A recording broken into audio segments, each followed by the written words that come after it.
Shalom. Selamat pagi jemaat Tuhan. Berjumpa kembali dalam doa pagi online.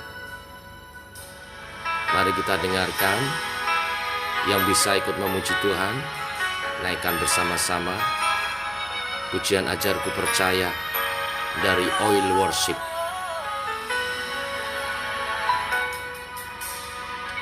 Ya Allah, Kau tahu betapa seringnya aku izinkan rasa takut belenggu hatiku.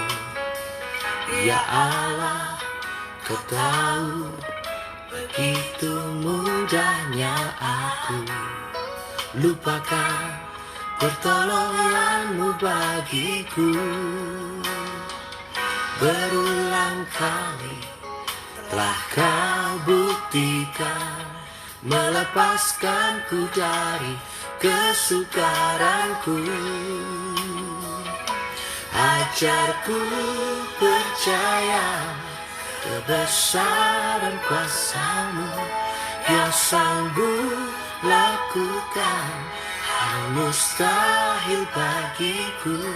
Ajarku setia berdiam di kaki-Mu dan mengikuti firman-Mu demi kebaikan diriku seumur hidupku.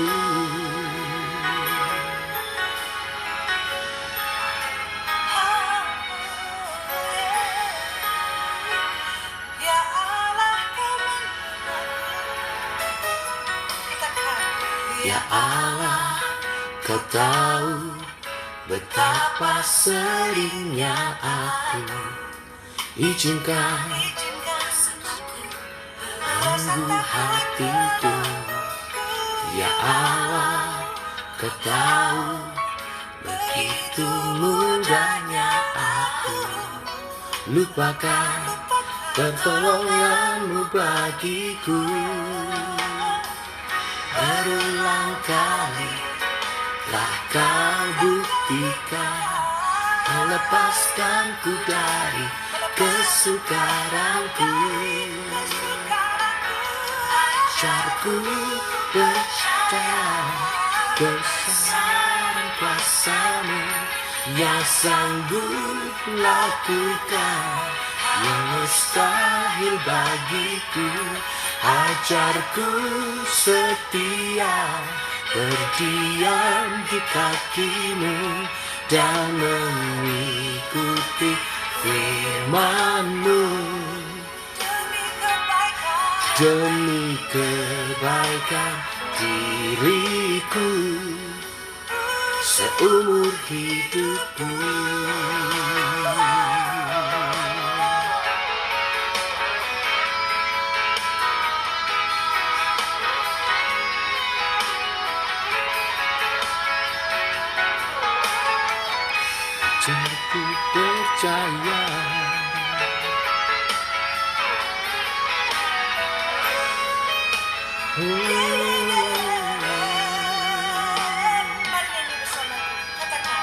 Ajarku percaya Ajarku percaya kebesaran kuasa-Mu. Ajarku setia berdiam di kaki-Mu. Ajarku percaya kuasa-Mu. Ajarku setia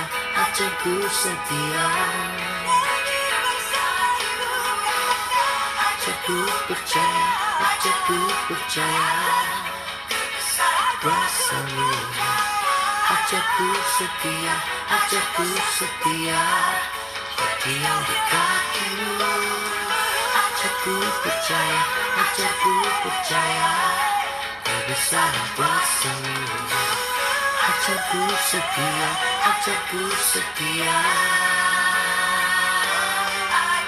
Ku percaya kebesaran kuasa-Mu yang sanggup lakukan hanya bagiku. Ajarku setia berdiam di kakimu dan mengerti maumu demi kebaikan diriku seumur hidupku.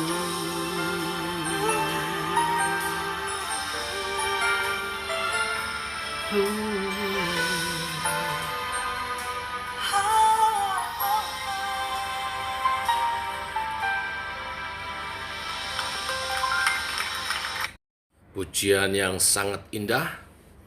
Ajarku percaya, ajarku setia. Itulah pokok firman Tuhan yang akan kita renungkan pada pagi hari ini. Mari kita membaca Kejadian pasal yang ke-16 ayat 1 sampai dengan yang ke-16. Demikian firman Tuhan. Adapun Sarai, istri Abram itu tidak beranak. Ia mempunyai seorang hamba perempuan, orang Mesir, Hagar namanya. Berkatalah Sarai kepada Abram, "Engkau tahu, Tuhan tidak memberi aku melahirkan anak. Karena itu baiklah hampiri hambaku itu, mungkin oleh dialah aku dapat memperoleh seorang anak." Dan Abram mendengarkan perkataan Sarai. Jadi Sarai istri Abram itu mengambil Hagar hambanya, orang Mesir itu, yakni ketika Abram telah 10 tahun tinggal di tanah Kanaan, lalu memberikannya kepada Abram suaminya untuk menjadi istrinya. Abram menghampiri Hagar, lalu mengandunglah perempuan itu. Ketika Hagar tahu bahwa ia mengandung, maka ia memandang rendah akan nyonyanya itu. Lalu berkatalah Sarai kepada Abram, "Penghinaan yang kuderita ini adalah tanggung jawabmu. Akulah yang memberikan hambaku ke pangkuanmu, tetapi baru saja ia tahu bahwa ia mengandung, ia memandang rendah akan aku. Tuhan kiranya yang menjadi hakim antara aku dan engkau." Kata Abraham kepada Sarai, "Hambamu itu di bawah kekuasaanmu. Perbuatlah kepadanya apa yang kau pandang baik." Lalu Sarai menindas Hagar sehingga ia lari meninggalkannya. Lalu malaikat Tuhan menjumpainya dekat suatu mata air di padang gurun, yakni dekat mata air di jalan ke Syur. Katanya, "Hagar, hamba Sarai, dari manakah datangmu dan kemanakah pergimu?" Jawabnya, "Aku lari meninggalkan Sarai nyonyaku." Lalu kata malaikat Tuhan itu kepadanya, "Kembalilah kepada nyonyamu, biarkanlah engkau ditindas di bawah kekuasaannya." Lagi kata malaikat Tuhan itu kepadanya, "Aku akan membuat sangat banyak keturunanmu, sehingga tidak dapat dihitung karena banyaknya." Selanjutnya kata malaikat Tuhan itu kepadanya, "Engkau mengandung dan akan melahirkan seorang anak laki-laki dan akan menamainya Ismail. Sebab Tuhan telah mendengar tentang penindasan atasmu itu. Seorang laki-laki yang lakunya seperti keledai liar, demikianlah nanti anak itu. Tangannya akan melawan tiap-tiap orang, dan tangan tiap-tiap orang akan melawan dia. Dan di tempat kediamannya ia akan menentang semua saudaranya." Kemudian Hagar menamakan Tuhan yang telah berfirman kepadanya itu dengan sebutan, "Engkaulah El Roy." Sebab katanya, "Bukankah di sini kulihat dia yang telah melihat aku?" Sebab itu sumur tadi disebutkan orang sumur Lahai-roi, letaknya antara Kades dan Beret. Lalu Hagar melahirkan seorang anak laki-laki bagi Abram, dan Abram menamai anak yang dilahirkan Hagar itu Ismail. Abram berumur 86 tahun ketika Hagar melahirkan Ismail baginya. Bapak Ibu, Sarai tidak mempunyai anak, lalu membujuk Abram agar memperistri Hagar, hamba Sarai, dengan harapan agar Sarai dapat memiliki anak melalui Hagar hambanya itu. Sehingga anak itu bisa dijadikan sebagai ahli waris. Abram pun menerimanya. Dalam budaya waktu itu, budaya Mesopotamia, hal tersebut memang diatur dan diperbolehkan. Tetapi di balik cerita ini nampak kurangnya iman Sarai terhadap janji Allah. Kurangnya iman Sarai terhadap janji Allah inilah yang memunculkan ide agar Abram memperistri Hagar. Sementara Abram tidak tegas. Ia menyambut begitu saja. Walaupun memang tidak bertentangan dengan budaya waktu itu. Abram tidak mengingatkan Sarai akan janji Allah bahwa Allah akan memberi keturunan. Abram melalui rahim Sarai. Abraham justru menerima saran istrinya begitu saja, dan sejak saat itu muncullah ketidakharmonisan dalam keluarga Abram. Ketika Hagar mulai mengandung, muncul dalam dirinya sikap meremehkan nyonyanya, meremehkan Sarai. Sarai pun kemudian menindas Hagar sedemikian rupa. Itulah yang membuat Hagar tertekan dan lari meninggalkan rumah dalam kondisi hamil. Bapak Ibu, jika Sarai percaya dan setia akan janji Tuhan, maka masalah tersebut sebenarnya tidak akan pernah muncul.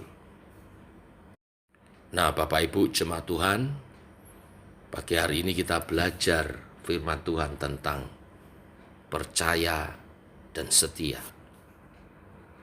Ketika kita hanya mengandalkan akal budi dalam mengatasi masalah, maka kemungkinan besar justru akan muncul masalah yang baru, seperti yang dialami Abram dan Sarai. Di sini tanpa sadar kita telah menggeser posisi Tuhan sebagai dasar bagi kita untuk berharap dan percaya. Dalam hal tersebut tampak dalam tindakan Sarai dalam mengambil keputusan. Bahkan lebih dari itu, ia telah melanggar ikatan perjanjian Allah. Untuk dapat tetap setia kepada janji Allah, kita harus percaya pada rancangannya, setia pada janjinya. Dalam hidup kita, rancangan Tuhan adalah rancangan damai sejahtera. Percayalah, jalani, walaupun sedang dalam pergumulan, permasalahan, apapun yang kita hadapin, tidak mengubah rancangan damai sejahtera Tuhan itu. Marilah kita menyatakan iman dalam kepercayaan dan kesetiaan kita kepada Allah dengan memegang janji-janjinya itu. Masalah justru akan bertambah jika kita justru mengandalkan kepintaran kemanusiaan kita semata.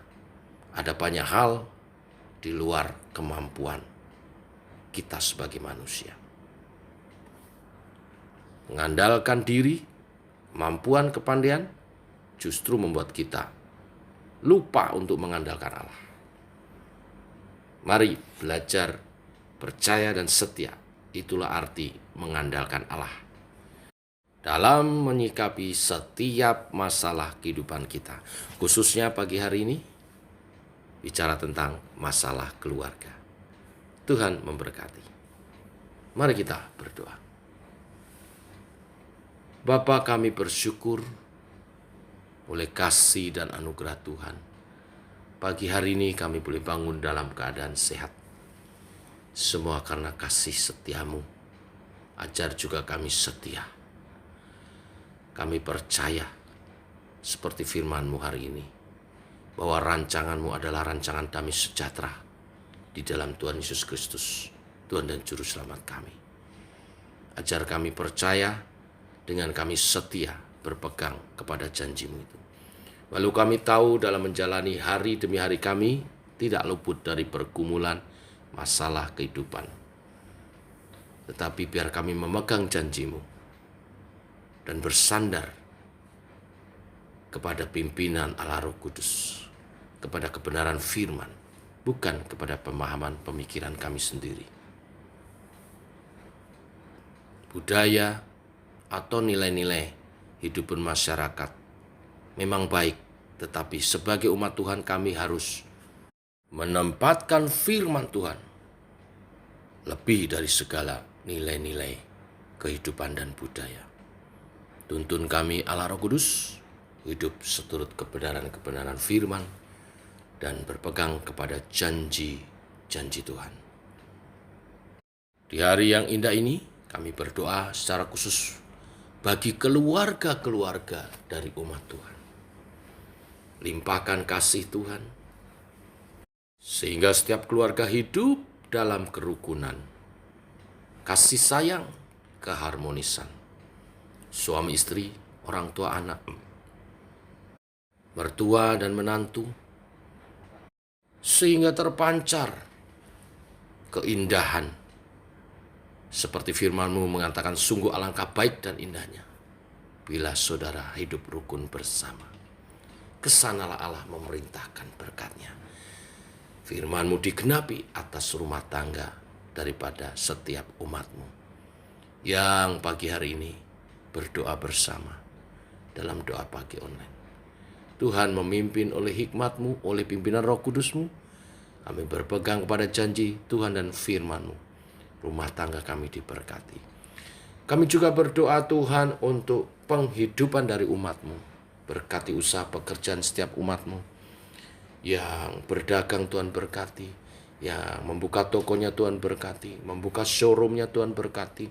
Yang memimpin perusahaan, mengelola perusahaan Tuhan berkati. Yang bekerja pun Tuhan berkati. Baik sebagai karyawan di negara maupun di perusahaan-perusahaan swasta di mana kami berkarya, Tuhan berkati sehingga prestasi kami naik dan perusahaan kami pun diberkati dan nama Tuhan juga dimuliakan. Yang membuat makanan Tuhan berkati, yang menjual dagangannya online Tuhan berkati, yang harus ada di jalan sebagai driver atau juga jasa pengiriman barang, Tuhan berkati semua. Apapun yang dikerjakan oleh umat Tuhan yang berkarya dengan tangannya, Tuhan berkati tangan kami, sehingga apa yang kami kerjakan menjadi berhasil, membawa hasil yang terbaik, mencukupkan kehidupan keluarga kami, bahkan janji berkat kelimpahan dinyatakan. Yang belum punya pekerjaan, Tuhan beri pekerjaan. Beri tender-tender, beri can Tuhan, supaya umat Tuhan berkecukupan bahkan berkelimpahan di dalam Engkau. Dan tak lupa kami bawa dalam syukur kepadamu, keluarga ilahi kami, Shema Church, di mana kami bertumbuh bersama. Kami juga membangun di dalamnya, dalam pelayanan-pelayanan bersama, pelayanan kasih. Tuhan berkati satu dengan yang lain. Tuhan beri kesehatan yang sakit, Tuhan sembuhkan. Yang lemah Tuhan kuatkan. Tuhan pimpin, tuntun hidup umat-Mu dalam kebenaran-kebenaran firman. Demikian doa-doa kami menyertai sepanjang hari ini umat Tuhan berjalan bersama dengan Tuhan. Dalam nama Tuhan Yesus kami berdoa. Kami bersyukur. Amin. Demikian doa pagi kita saudara. Selamat pagi, selamat berjalan bersama dengan Tuhan. Shalom. Tuhan memberkati.